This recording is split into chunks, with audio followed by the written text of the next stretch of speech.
जी, जब हम किसी कार्य को करने का संकल्प लेते हैं तो उस कार्य में हमें सफलता मिलेगी या नहीं, यह 4 मुख्य बातों पर निर्भर करता है। पहला है पुरुषार्थ, दूसरा प्रारब्ध, तीसरा संभावनाएं जो ज्योतिष शास्त्र में बताई जाती हैं, और चौथा प्रभु की इच्छा। महात्मा जी, अगर हम किसी कार्य को बार बार करने की कोशिश करते हैं तो इसका मतलब यह नहीं है कि प्रभु का प्रेम किसी के प्रति कम या अधिक हो जाता है। ईश्वर का प्रेम सभी के लिए समान होता है, पर मेहनत विद्यार्थी की होती है।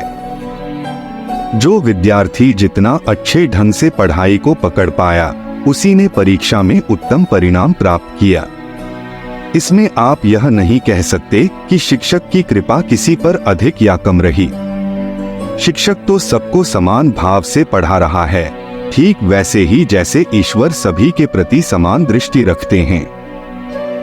समोह सर्वभूतेषु। अब बात आती है ज्योतिष शास्त्र की। इसमें लोग कहते हैं कि ग्रह नक्षत्र या कोई देवी शक्ति हमारी किस्मत तय करते हैं।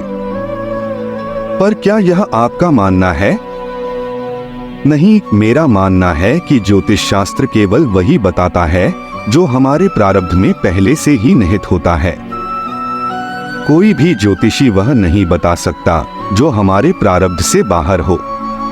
प्रारब्ध का निर्माण हमारे पूर्व कर्मों से ही हुआ है, इसलिए जो कुछ हमारे साथ होता है वह उसी के अनुसार गणना करके बताया जा सकता है। अब 2 बातें तो आपने हटा दी, लेकिन 2 बातें रह जाती हैं। पहला है पुरुषार्थ और दूसरा प्रारब्ध। अब होता यह है कि यदि हमारा पुरुषार्थ 80% है और प्रारब्ध 100% हानि देने का है, तो हम सफलता प्राप्त करते करते भी असफल रह जाएंगे। लेकिन अगर हमारा प्रारब्ध 80% है और हमारा पुरुषार्थ 100% है, तो गिरते गिरते भी हम जीत जाएंगे। यानी कि चाहे प्रारब्ध कितना भी प्रतिकूल क्यों न हो, हमारे प्रबल पुरुषार्थ से उसे पराजित किया जा सकता है। इसीलिए हम कहते हैं, नाम जपते रहो, प्रयासरत रहो और फल में समान भाव रखो। जब हम फल में समान भाव नहीं रखते, तब हमारी सबसे बड़ी दुर्दशा होती है। जैसे जब हम किसी कार्य को करते हैं तो मन में ठान लेते हैं कि हमें इतना लाभ अवश्य मिलेगा, लेकिन यह भी सोचें कि हानि भी हो सकती है, और यह बहुत जरूरी है। जो व्यक्ति दोनों पक्षों पर ध्यान देता है वही सच्चा बुद्धिमान है। क्योंकि अगर हमने केवल लाभ की आशा की और हानि की संभावना पर विचार नहीं किया, तो जब हानि होगी हम बुरी तरह विचलित हो जाएंगे।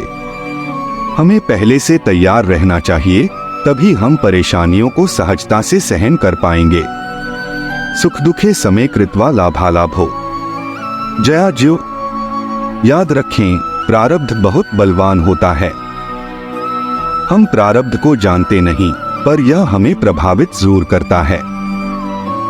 जैसे कहते हैं, सुनो भरत, भावी प्रबल, प्रारब्ध को भावी भी कहा जाता है। प्रारब्ध जीवन, हानि, लाभ, यश अपयश सब कुछ पहले से तय करता है। अब सवाल यह है कि क्या हम पशु हैं जो प्रारब्ध के हाथों बंधे हुए हैं? नहीं, हम पुरुषार्थ करने वाले इंसान हैं। हमें ऐसा पुरुषार्थ करना चाहिए जो हमारे अशुभ कर्मों को नष्ट कर दे। प्रारब्ध अपना असर जरूर दिखाएगा, लेकिन अगर हमारे पास प्रबल पुरुषार्थ है तो हम उसे पराजित कर सकते हैं। जो लोग पुरुषार्थ नहीं करते और प्रारब्ध के भरोसे बैठे रहते हैं, उन्हें कायर कहा गया है। जो व्यक्ति कहता है अब जो होगा वो होगा, वह आलसी है। हमें प्रयास करना चाहिए और फिर जो होगा वह भगवान के हाथ में छोड़ देना चाहिए। भगवान ने भी कहा है कि आप धर्म के अनुकूल चलिए और ईश्वर की इच्छा के अनुरूप कार्य कीजिए। हर छोटा से छोटा कार्य भी भगवान की सृष्टि का हिस्सा है, इसलिए हमें हर कार्य में भगवान की भावना के साथ जुटना चाहिए, और यही हमारी सच्ची भक्ति और कर्तव्यनिष्ठा है। हर कार्य, चाहे वह छोटा हो या बड़ा, अगर हम उसे भगवान के नाम पर उनकी भावना से करते हैं तो वह न केवल एक साधारण कार्य रहता है, बल्कि वह एक सेवा बन जाता है। भगवान ने यह सृष्टि बनाई है और हम सब उसकी रचना का हिस्सा हैं। हमें यह समझना चाहिए कि हमारे कर्म केवल हमारे लिए नहीं, बल्कि उस सर्वोच्च शक्ति के लिए भी होते हैं जो हमें संचालित करती है। जब हम यह समझ जाते हैं कि हमारा पुरुषार्थ केवल हमारी अपनी शक्ति पर नहीं, बल्कि प्रभु की कृपा और मार्गदर्शन पर भी निर्भर है, तभी हम सच्चे अर्थों में अपनी सीमाओं से बाहर निकलकर कुछ बड़ा कर पाते हैं। इसलिए हमें प्रयासरत रहना चाहिए, बिना यह सोचे कि परिणाम क्या होगा। परिणाम भगवान के हाथ में है। अगर सफलता मिलती है तो वह भी उनकी कृपा है, और यदि असफलता मिलती है तो उसमें भी कुछ सीखने का मार्ग छिपा होता है। याद रखें, कर्म करते रहो, फल की चिंता मत करो, यह केवल एक वाक्य नहीं, बल्कि एक गहरी सच्चाई है। हमारे जीवन का हर पल, हर कर्म हमें ईश्वर की ओर ले जा सकता है, अगर हम उसे सही भावना और पुरुषार्थ के साथ करें। इसलिए ईश्वर में आस्था रखकर, अपने कर्तव्य को समझकर और बिना फल की चिंता किए अपने कार्यों को करते रहें। प्रभु की कृपा और हमारे पुरुषार्थ का मेल ही हमें सच्ची सफलता की ओर ले जाएगा। जब हम कोई कार्य करें और वह भगवान के लिए करें, तो हम प्रारब्ध का नाश कर आगे बढ़ सकते हैं। हम भगवान को प्राप्त कर लेंगे और समता को प्राप्त करेंगे। समता का अर्थ है दुख सुख में मुस्कुराना, मान अपमान में समान भाव रखना, लाभ हानि में संतुलित रहना। यह समता हमें भजन से प्राप्त होती है। भजन का मतलब यह नहीं है कि हम भजन करके रोगों से बच जाएंगे, बुखार या सर्दी नहीं होगी। ऐसा नहीं है। भजन से हम रोगों या कष्टों के आने पर विचलित नहीं होते, बल्कि उन्हें सहने की शक्ति प्राप्त करते हैं। इसलिए हमें दिखावे और आडंबरों में नहीं फंसना चाहिए, जो आजकल काफी प्रचलित हो गया है। देवी देवता आपके नारियल या पुष्प के भूखे नहीं हैं। किसी देवी देवता को आपके जल, फल या फूल की आवश्यकता नहीं है। ये केवल आपकी पवित्र भावना और सत्कर्म हैं जो महत्व रखते हैं। जब आप पवित्र मन से एक लोटा जल लेकर भगवान शिव को अर्पित करने की भावना करते हैं, तो यह आपकी सच्ची निष्ठा और भावना है, जिससे वह क्रिया एक पुण्य कर्म बन जाती है। भगवान तो संभाव से सभी को देखते हैं, चाहे जल चढ़ाने वाला हो या ना चढ़ाने वाला। लेकिन आपकी भावना और निष्ठा ही आपको उन्नति की ओर ले जाएगी। जब हम कोई भी कार्य करें तो उसे भगवान के नाम पर और उनके प्रति श्रद्धा रखते हुए करें, तब वह कर्म भी प्रबल हो जाता है। तब वह पुरुषार्थ प्रारब्ध को मात दे सकता है। उदाहरण के रूप में, जब शरीर बीमार होता है या जीवन में कठिनाइयां आती हैं, तो प्रबल पुरुषार्थ और भगवान की भक्ति से हम उन कठिनाइयों को सह सकते हैं। प्रारब्ध की ताकत चाहे जितनी भी हो, लेकिन जब हम प्रबल पुरुषार्थ करें और भगवान का स्मरण करें, तो हम उस प्रारब्ध को बदल सकते हैं। हमारे जीवन का मूल उद्देश्य यही होना चाहिए, दूसरों के दुख को कम करना, परोपकार करना और भगवान की भक्ति में लीन रहना। हम जब यह समझ लेते हैं कि हमारे कर्म और जीवन भगवान की कृपा पर आधारित हैं, तो हम सुख दुख को समान भाव से सहन कर सकते हैं। यह जीवन अमूल्य है। हमें इस जीवन का सदुपयोग करना चाहिए, क्योंकि यही वह अवसर है जब हम अपने कर्मों के फल को बदल सकते हैं। मनुष्य जीवन देवताओं के लिए भी दुर्लभ है। हमें इस दुर्लभ जीवन का महत्व समझकर भजन और अच्छे कर्मों से अपने जीवन को सार्थक बनाना चाहिए। देवताओं को भोग तो प्राप्त हैं, लेकिन उनके पास भजन और पुरुषार्थ का अवसर नहीं है। इसलिए हमें इस मनुष्य जीवन का पूरा सदुपयोग करना चाहिए, क्योंकि यही वह समय है जब हम अपनी आत्मा को शुद्ध कर सकते हैं और भगवान की प्राप्ति कर सकते हैं। संतुलित रहो, भजन करते रहो और कर्म करते रहो। जब हम ईश्वर के मार्ग पर चलते हैं, तो हमें कष्टों और चुनौतियों का सामना करना पड़ता है, लेकिन उनका सामना करने की शक्ति हमें भगवान से मिलती है। प्रश्न महात्मा बुद्ध ने कहा है, आत्मदीपो भव, अर्थात अपने दीपक स्वयं बनो। क्या हम अच्छे आचरण और कर्मों से ईश्वर को प्राप्त कर सकते हैं? और यदि हाँ, तो हमें किसी गुरु या चरणों में जाने की आवश्यकता क्यों है? उत्तर, महात्मा बुद्ध भगवान के अवतार थे। उन्होंने संसार के दुखों को देखा, समझा और ज्ञान प्राप्त किया।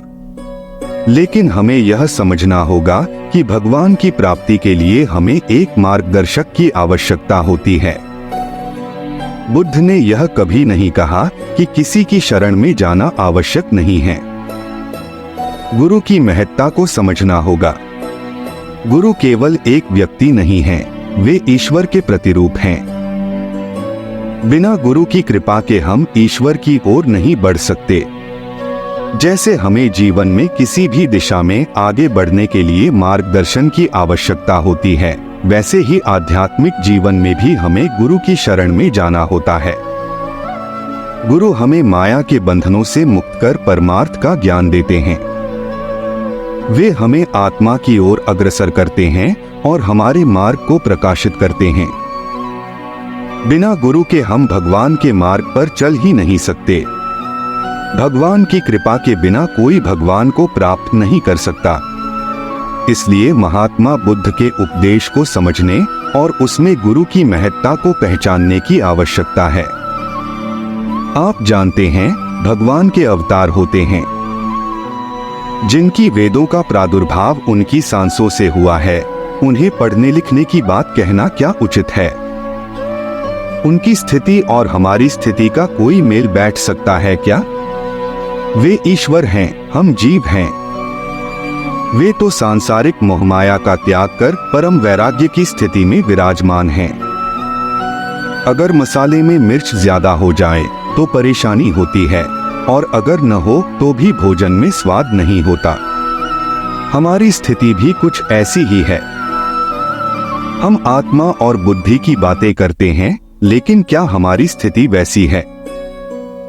हमें अपनी स्थिति को समझना चाहिए। जैसे दलदल में फंसा कोई व्यक्ति स्वयं ही निकलने की कोशिश करता है, लेकिन उसमें फंसता ही जाता है। उसे निकालने के लिए एक निकला हुआ पुरुष ही मदद कर सकता है। उसी प्रकार संसार रूपी दलदल में फंसा जीव भी अगर खुद ही प्रयास करेगा तो और भी धंस जाएगा। सद्गुरु जब हमें अपने प्रेम से झटका देते हैं, तब हम इस संसार के दलदल से बाहर निकल पाते हैं। हजारों लाखों लोगों ने यह अनुभव किया है कि सच्चे सत्संग ने उन्हें एक झटके में उनकी गंदी आदतों से बाहर निकाल लिया। सत्संग, सद्गुरु के वचन और प्रेमी महात्माओं की संगति में कुछ ऐसा होता है जो हमें भवसागर से पार कर देता है। सद्गुरु हमारे लिए नाविक की तरह होते हैं, जो हमें अपनी गोद में लेकर इस भवसागर से पार कर देते हैं। श्री राम, श्री कृष्ण, महात्मा बुद्ध जैसे महान विभूतियों का उदाहरण देना ठीक नहीं है, क्योंकि वे हमारे आराध्य देव हैं, परब्रह्म हैं। हम अपनी स्थिति को भूल चुके हैं। हमें जगाने वाला गुरुदेव चाहिए। बिना गुरुदेव के हम आगे नहीं बढ़ सकते। जैसे हम डॉक्टर की किताबें पढ़ लें तो क्या हम सर्जन बन जाएंगे? नहीं, हमें एक अनुभवी डॉक्टर की जरूरत होती है जो हमें सिखाए कि किस अनुपात में दवाई देनी है। उसी प्रकार हमें भगवत प्राप्ति के लिए सद्गुरु चाहिए, जो हमें बताएंगे कि कौन सा योग, कौन सा साधन हमारे लिए उचित है। ग्रंथ एक मेडिकल स्टोर की तरह हैं, लेकिन असली ज्ञान का उपयोग करने के लिए सद्गुरु की आवश्यकता होती है। कबीरदास जी ने भी कहा है, यदि भगवान नाराज हो जाएं, तो गुरु के चरण पकड़ लो, कुछ नहीं बिगड़ेगा। लेकिन यदि गुरु नाराज हो जाएं, तो भगवान के चरण पकड़ने से भी कुछ नहीं बनेगा। राजा बलि का उदाहरण भी यही सिखाता है। शुक्राचार्य जी ने राजा बलि को बताया था कि वामन भगवान हैं और संकल्प से तुम्हारी सारी संपत्ति ले लेंगे। लेकिन यह उनकी निजी आज्ञा नहीं थी, बल्कि एक सलाह थी। राजा बलि ने गुरु की सलाह का सम्मान किया लेकिन उन्होंने वामन भगवान को 3 पग भूमि देने का संकल्प पूरा किया, क्योंकि वे जानते थे कि भगवान की इच्छा सर्वोपरि है। उनकी संपत्ति नष्ट नहीं हुई, बल्कि उन्हें रसातल का राज्य मिला और आज भी वे भगवान के द्वारपाल हैं। शुक्राचार्य जी अब भी उनके गुरु हैं। इसलिए सद्गुरु का महत्व समझिए। वे ही हमें संसार की दलदल से निकालकर सच्ची राह दिखा सकते हैं। यहाँ जो बात की जाती है कि गुरु की आज्ञा हुई और उसका उल्लंघन कर दिया। धन्यवाद आपको कि आप अपने जीवन को सुधार कर भगवान के मार्ग में चल रहे हैं। यह भगवान की कृपा है, क्योंकि यह जीवन थोड़े समय का है। इसमें चाहे असदाचरण कर लो या सदाचरण। अगर असदाचरण करोगे, जैसे हम गंदी फसल बोते हैं, तो उसकी कीमत भी चुकानी पड़ती है। अब उस गंदी फसल को जलाकर नई खेती करो, तभी जीवन सुधरेगा। संचित कर्मों को भस्म करने की शक्ति भगवान के भजन में है। खूब नाम जप करो, अच्छे आचरण करो। ऐसे कर्म करो कि आपसे मिलने के बाद लोगों को भी प्रेरणा मिले। प्राकृतिक वृत्तियां बढ़ती जा रही हैं। स्वार्थ और वासना की भावना बहुत गंदी हो गई है। एक आदमी मर रहा है तो कोई बचाने वाला नहीं है। एक आदमी तड़प रहा है, लोग वीडियो बना रहे हैं, लेकिन उसे अस्पताल ले जाने की जहमत नहीं उठाते। स्वार्थ बुद्धि बढ़ती जा रही है, परहित की भावना कम होती जा रही है। मनुष्यता का पतन हो रहा है, आसुरी प्रवृत्तियां बढ़ रही हैं। यह समय धीरे धीरे मलिन होता जा रहा है। युग धर्म का प्रभाव है, लेकिन इसका असर उन पर नहीं होगा जो नाम जपते हैं, शास्त्रों का अध्ययन करते हैं, सत्संग करते हैं और भगवान का कीर्तन करते हैं। जो लोग भगवान का नाम लेते हैं, उनका जीवन सुधरता है। जो जीवन बर्बाद कर रहे हैं, वो अपने कर्मों का परिणाम भी भुगतेंगे। पहले क्या था और अब क्या है, आप खुद देख सकते हैं। दूसरों की मान्यता की जरूरत नहीं है। लोग आपको पागल कह सकते हैं, लेकिन अगर आप सही मार्ग पर चल रहे हैं, तो आपको फर्क नहीं पड़ना चाहिए। जब इसका परिणाम आएगा, तब आप नाच उठेंगे। यह फसल जब अपने रंग दिखाएगी, तब आपको अपार आनंद मिलेगा। इसलिए मस्त रहो, संसार को मत देखो। अगर संसार को देखोगे तो गिरते जाओगे। अगर प्रभु को देखोगे, अपने से बड़ों को देखोगे, तो उठते चले जाओगे। संतों को देखो, शास्त्रों को देखो, उन लोगों का आदर करो जो सदाचार में चलते हैं। अगर सत्मार्ग और सदाचार का महत्व नहीं होता, तो संतों का आदर क्यों किया जाता? आज कम से कम 60 से 70 हजार लोग खड़े हैं। ये लोग बावरे नहीं हैं, ये लोग भगवान के प्रेम में डूबे हैं। रात को जागते हैं, दिन में भगवान का नाम लेते हैं, सिर्फ भगवान को पाने के लिए। जब कोई चीज सच्ची होती है, तो लोग उसकी तरफ खींचे चले आते हैं। अगर सत्य की तरफ आकर्षण नहीं होता, तो ये लोग यहाँ क्यों होते? यह भगवान की कृपा है कि हमारे हृदय में परिवर्तन हो रहा है। बेचाल में मत चलो, अपनी बुद्धि से काम लो। अगर सब गिर रहे हैं, तो तुम भी गिर जाओगे। यह बुद्धिमानी नहीं है।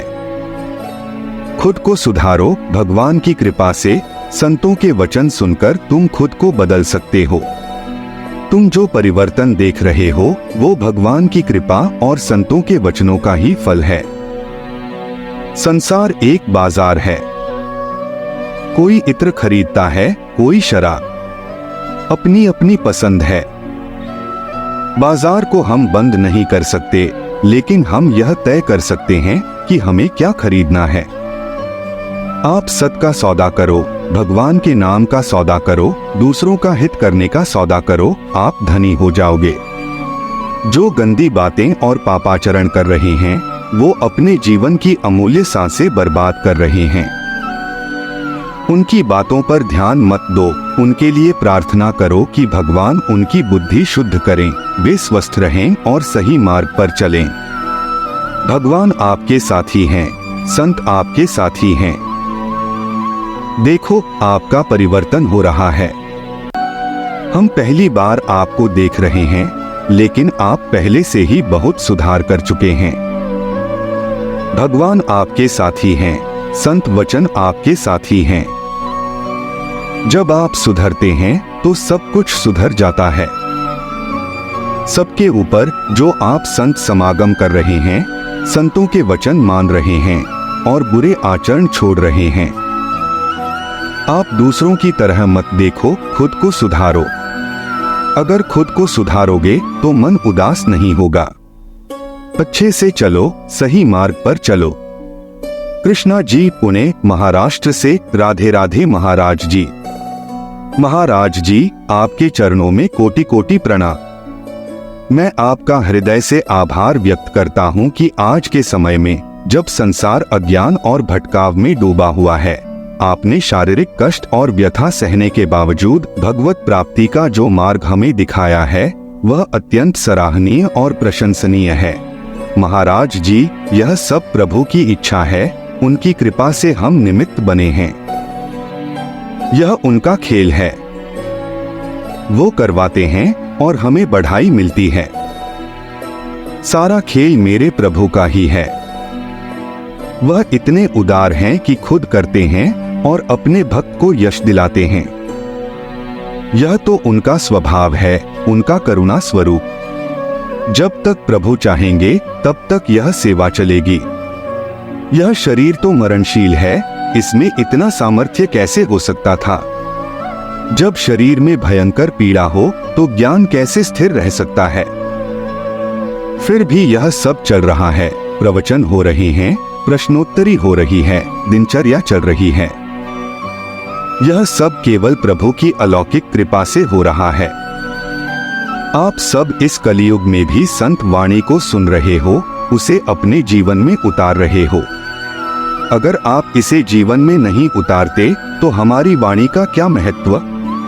महत्व तो पीने वाले का है जो अमृत को पाता है। आप अगर इसे जीवन में उतारते हो तभी इसका सच्चा महत्व है। महाराज जी का यह संदेश हर श्रोता के दिल में गहराई से बैठता है।